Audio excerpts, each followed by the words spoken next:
Hey guys, welcome back to Jason Unleashed. Happy Tuesday. Hope you had a great Labor Day weekend. So good to be here with you guys. Thank you so much for watching. And I'm very happy for my show today because my guest is from the hit global phenomenon that is on Netflix, Selling Sunset. 3 seasons in, we are insatiable. We want more. And my guest is Mary Fitzgerald. She's going to be in just a few, coming through Jason Unleashed. We're obsessed with this show, right? We're obsessed. I'm sorry. We have to keep it 100. It's good. The fashion's great. The drama's great. The storyline's great. The houses are great. LA's great. Christine's outfits are great.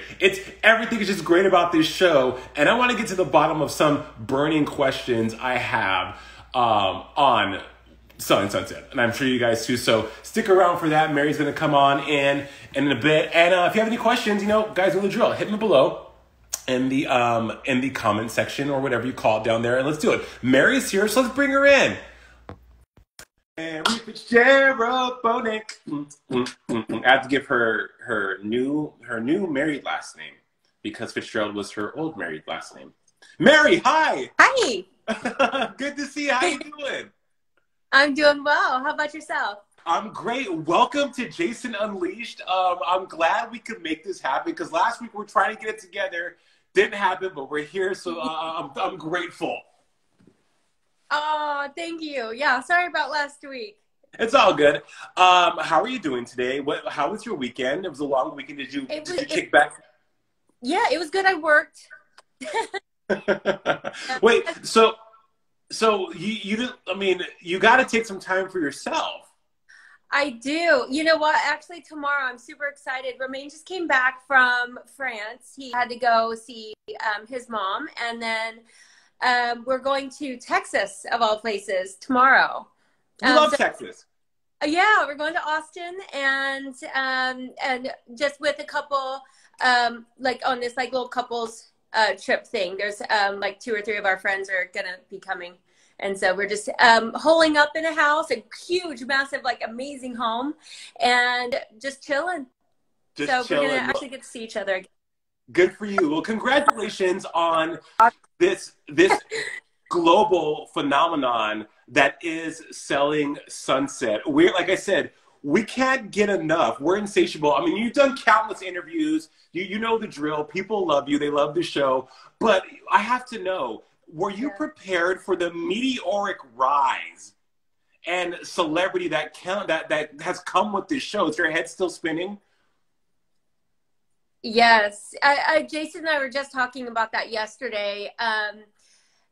We know. I mean, we know, but it hasn't sunk in yet. And I don't think because we're always around each other and it's like the same group, we're still doing the same thing. It's not like our lives have changed in like the larger sense. I mean, we're still the same us, but just the reaction when we go outside and people like up screaming at people will come, they're like, oh my god, I see him, and like they freak out, and we have to go out and take we not have to, but we go out and take selfies and stuff with people. If I'm not on the phone or if I'm not working like with a client sitting next to me, I try to go do that as much as I can because we wouldn't have a show without the fans and the viewers. So 100%. I liken you guys to remember when Beverly Hills 90210 was a thing back in the 90s, like the mall tour, and everyone's like, oh my God, there's Mary. Selling Sunset is so that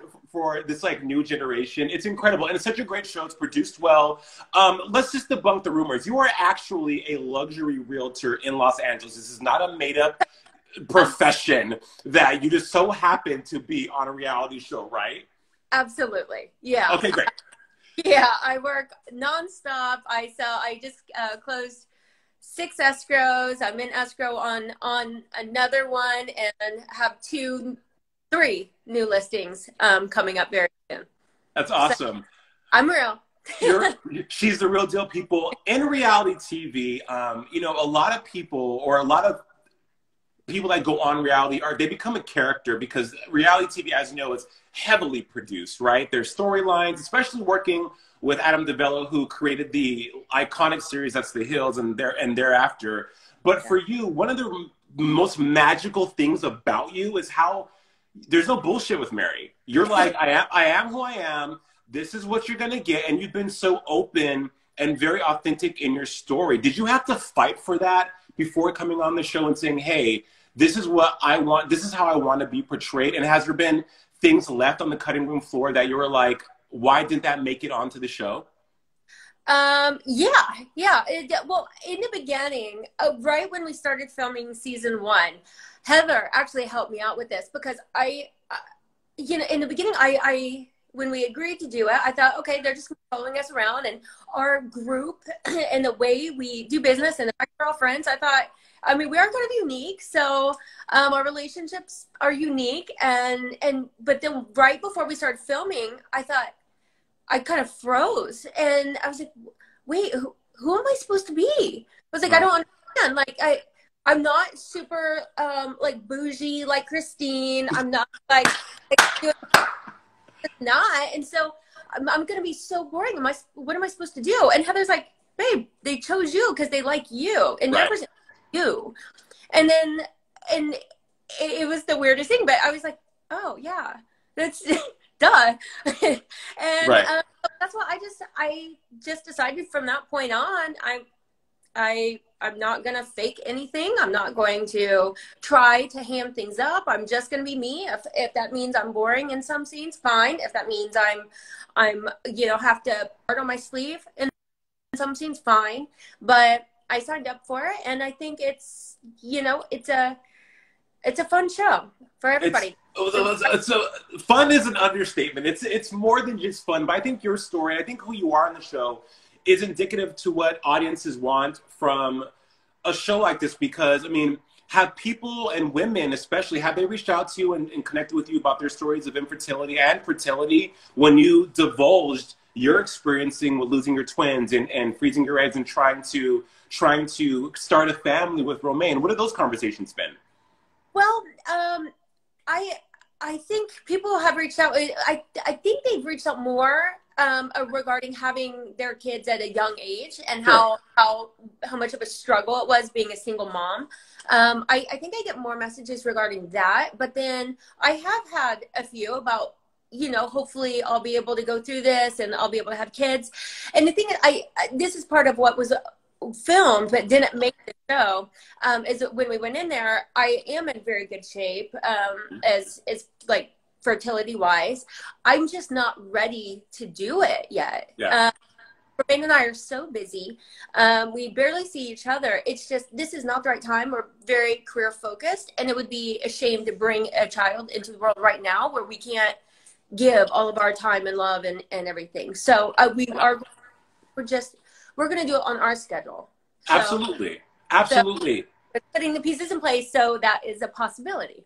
Well, we're happy to hear that. With reality TV, I mean, look, you and Romaine's relationship is it's on display for the world, and reality TV exposes a lot and can tear apart a relationship. How has your relationship grown stronger because of Selling Sunset? Has it grown stronger? It has. I mean, Romaine and I are solid. He's such a great guy, and I think we're just enjoying this ride, and it's fun and surreal at this time. But we haven't been on top of each other from quarantine because we've both been working so much, and so we haven't had any experience like that. But I think just in general, it's just a crazy ride that we've had the privilege to be a part of. And that's what I love about you, is that you're so like present in everything. Listen, not to shoot sunshine up your ass, I'm a huge fan, but I think, again, your story and you resonate so like people in the comments are loving you. They're celebrating you because we want that reality in reality TV. And the fact that you brought your ace of almost 20 years, Amanda, onto the show. Was she apprehensive, Mary? Because not everyone's made to be on TV. No matter how beautiful you are, no matter how, like, how did you convince her to step into the lion's den with someone a villain like Christine or kooky crazy like Davina? It's the Oppenheim group is chock full of really unique personalities, and we don't get to see everyone that works there. We don't get to see the ladies. There's more people that work there as well. But how did you get Amanda to say, okay, fine, I'm going to stop being an interior designer and I'm going to sell homes. You got me, Mary. Let's do this. Well, I think that part was because she loves interior design. Like she is obsessed with it. And but she also has clients. The way we kind of convince her is because if you can make money both, you're already meeting people. If you can sell homes and do the interior design, you're like a one-stop shop. And and plus it's just like, why wouldn't she want? She's so much personality and so outgoing. I think that once the whole thing with her kids, like, hey, she signed up for it, and then she's like, oh, do I really want to talk about this? And like with the dad, and so then I think she kind of was a little hesitant, but she'd already signed up for it, so.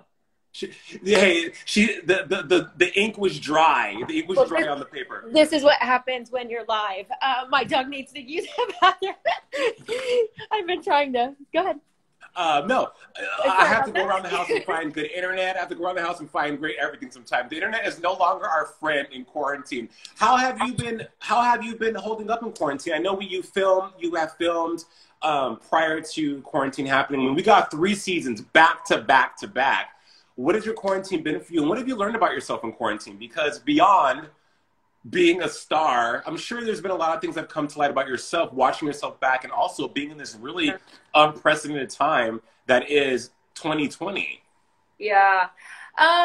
Well, I have, I guess, realized that I cannot sit still. I always knew that, but I've been blessed that we're essential worker. So haven't had to quarantine, thankfully. But just thinking outside the box and trying to, when we did, I think we quarantined for maybe a couple weeks until they let things up, but trying to figure out what to do, how to keep business going. If that was going to be the new, like everyday thing, sure. Then I had to figure out, like, okay, keep in touch with all my contacts. What do I do with my time? Right. So I out to all my old people, just keeping conversations going, sending them listings still. I know we can't show, but keeping them engaged, keeping them interested. So the minute things let up and we were allowed to show properties again, like they'd still be, interested and ready. Yeah. The properties are some of the most beautiful, I would say, in the world. LA, Sunset Plaza, and even the Valley, because Chriselle loves a Valley moment. The Valley's on the is big ups to the Valley, but oh my gosh, it's on fire. I know. I just left LA. I live in Miami now, so every place you're going, I'm like, I know. Oh my God, I know where that's at. But these houses, Mary, these houses are ridiculous. Are fully staged by Netflix, or do you guys as the Oppenheim Group do everything before filming? Like, how does that process work? Because some of these houses, I'm thinking, like, this is just too good to be true. Well, no, it's real. No, Netflix doesn't do anything. We have our production team that just films us. But they have to do with the homes. They have nothing besides getting location releases or appearance releases or something from our clients. They don't have anything to do with the homes. We either the home, whenever we take a listing, we have the property staged if it's needed, unless like the owners have amazing taste. And so we have that done through a staging company or through a Manza. Yeah, cool. That's great. Films it. I love it. How is Chriselle doing? I mean, huge announcement from her. Dancing with the Stars, season 29. Mary, when are we going to get you on the ballroom floor? Would that be a possibility? Wants to see me dance. She and I were laughing about this. I can't dance. She can freestyle, and she's worried about the coordinated dancing. And I'm like, well, I could probably do coordinated dances because if I have steps, I know what to do. But if I'm just like freestyling them, I look like a moron. But listen, there's really no wrong or right way to dance as long as you commit. It's all about the face and committing. Like if you can make anything look good. It's just go hard or go home. But Chriselle's doing okay. I know on the show. Of course, we know her, Justin. That was all played out in season 3. She's on the men. She's doing well these days. She is. Yeah, okay, good. strong. She's in a good place. Obviously, I mean, it still hurts her and affects her in some ways, but she's a tough cookie. And so she's just always looks at the bright side and is powering through. And she's got so many amazing things in her life right now. And so she's grateful for all the good. There's a lot of love in the air on Selling Sunset. You closing out season 2, selling the house that you got married in. Christine's over the top, beautiful, just goth meets Louboutin fashion realness wedding. Right. Crazy. Christine style. Yeah, it's crazy. But the thing is, too, we have Bridezillas. But do you run into Housezillas, people who are the hardest to work with when selling homes? And how do you handle that? How do you decide to walk away from a client when they are just team too much? How does Mary say, it's a wrap? Ooh, it's rare. I take on the toughest clients. I'm very patient, and I think part of it is we always joke that as agents, we're also part therapist, because and it works. Like, you really start being able to get inside people's heads to figure out okay, they're overreacting to something that makes no sense, like just none. So why are they doing this? Where's this stemming from? And how do I approach it to bring them back down to earth? Yeah. And so I think it works. That's why I think I'm good with complicated clients. It's still not easy. I still need a very big glass of wine when I come home, but I think I do a good job because I'm always putting myself in their position and trying to figure out what their real concerns are. Not what are they saying, but what are their fears and what is their end game. End game. There's a real nuance to being a realtor, especially in Los Angeles, because that clientele is like no other. They want to be pampered. They want to be celebrated for even having money. They want to be made to feel like they're the most important, which they are, because as a realtor, that's your job, is to make them feel like they're the most important thing in the world. Even when sometimes you're like, bro, calm down. Like, it's not even, this property's only 1.6 million. You're acting like it's like 9 million. Have a seat, bro. But with the show, and sometimes the bad rap that reality TV gets, or I'm sorry, unscripted television gets, have you had people not want to work with you because you're on the show, because you are a celebrity? I have not had people not want to work with me, but I have a lot of clients that don't want to be on the show because they're very, so yeah, that's part of what people don't see too. There's a lot of listings or a lot of buyers that I have that I can't put on the show. Right. But I mean, with that, it's just business as usual. Revealing such powerful moments with Amanda and her kids. I even tweeted that that was the most, one of the, your story and her moment were so compelling because we don't expect to see that in a show like this, right? We don't expect to see a young woman of color talking about the struggles of being a young woman of color trying to raise 2 kids, not really having a relationship with the father. And to me, it restored my faith in television. And it did. And it also made me wonder, like, okay, for yourself, we know that, you know, at Christine's birthday party, when she called you a fucking idiot, you could have easily have gone there. I'm sure producers probably were like, we need to talk about this, but you always take the high road. Do you feel like you do that because you don't want to marry the confrontational woman, or is that just who you are at your core? Yeah, that's who I am. And then also, I would never want to stoop to that level and have my son see me act that way, my clients see me act that way, my family. I mean, that's not who I am anyway. Normally, if I have an issue or if I don't like somebody, like when Christine and we just didn't talk for like 6 months after a lot of stuff went down, because I'm like, I just shut it down and put it out of my life. I don't need to engage. I don't need to attack and name call. And I'm like, I'm done. I'm like, my life, you can live yours however you want, but that's not That's not me. So I just kind of draw a line. But that's my biggest fear, that in one of those moments, like where you get blindsided and just like go black for a minute. I'm like, please tell me I didn't say or do something like I don't know, but because I can't remember conversations sometimes because I'm like so angry. But do you have any cringe-worthy moments that you look back now and think like, ugh, why? Or do you just, I mean, that and has filming and just being in this universe that is unscripted television, has it gotten easier for you? It's gotten easier, but the confrontation hasn't gotten easier. Even now when I watch back any argument, like both times with Christine or just like the conflict, I just like feel nauseous. I hate conflict and I hate being taken back to that moment because I literally would like have a panic attack after we would get in an argument. She just can brush off. She's like, oh yeah, whatever.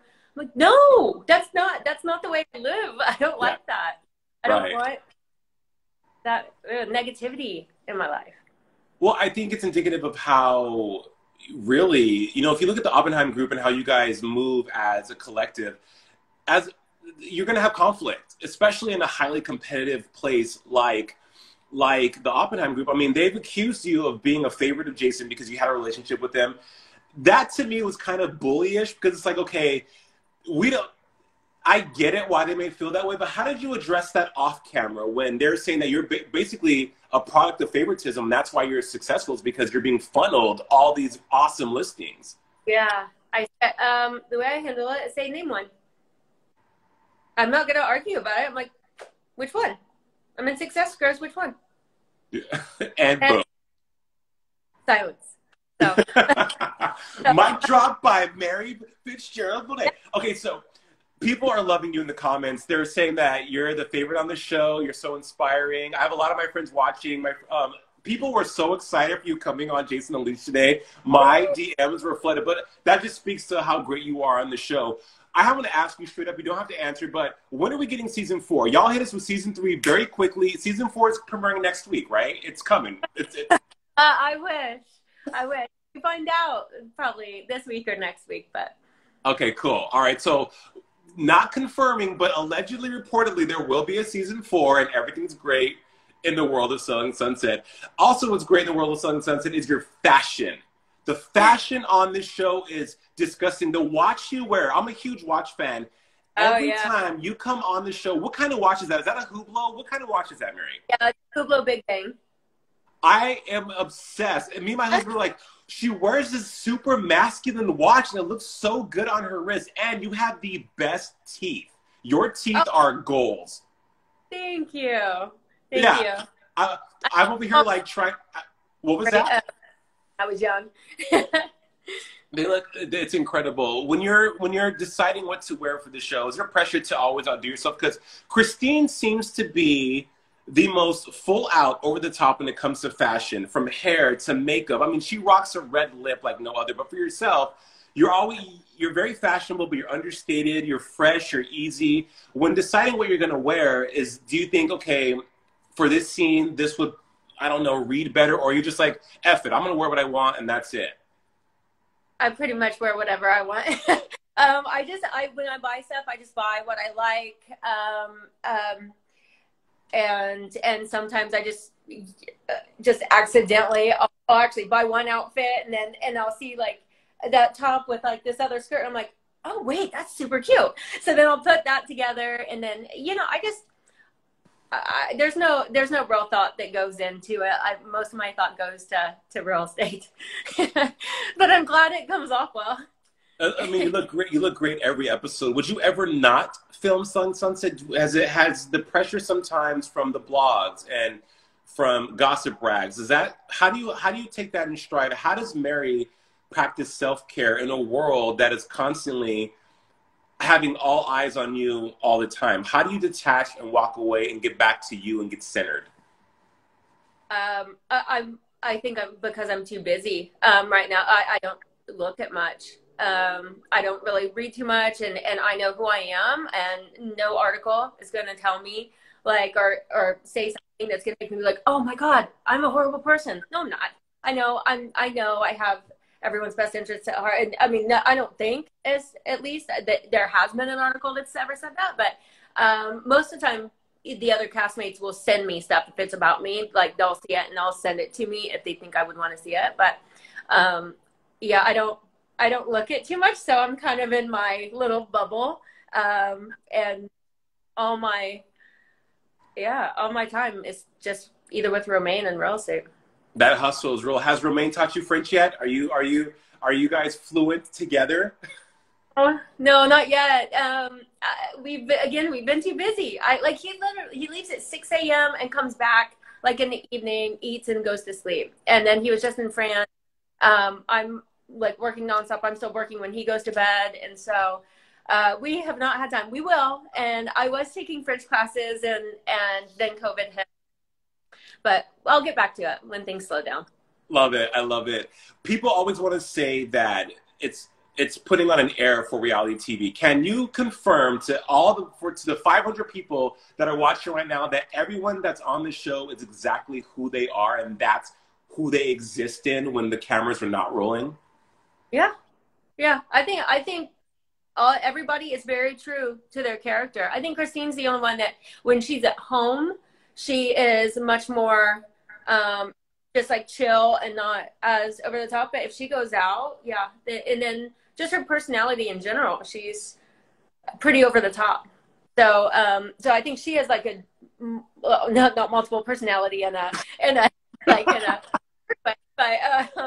but she has like two different sides to her. But everyone else, they're pretty spot on. Yeah. That's cool. That's cool. When people look at you, Mary, and they see you on the show and they may possibly have misconceptions about you, what would you like them to know about you that is true? And how if someone said, who is Mary Fitzgerald as a woman and in your character, what would you tell them?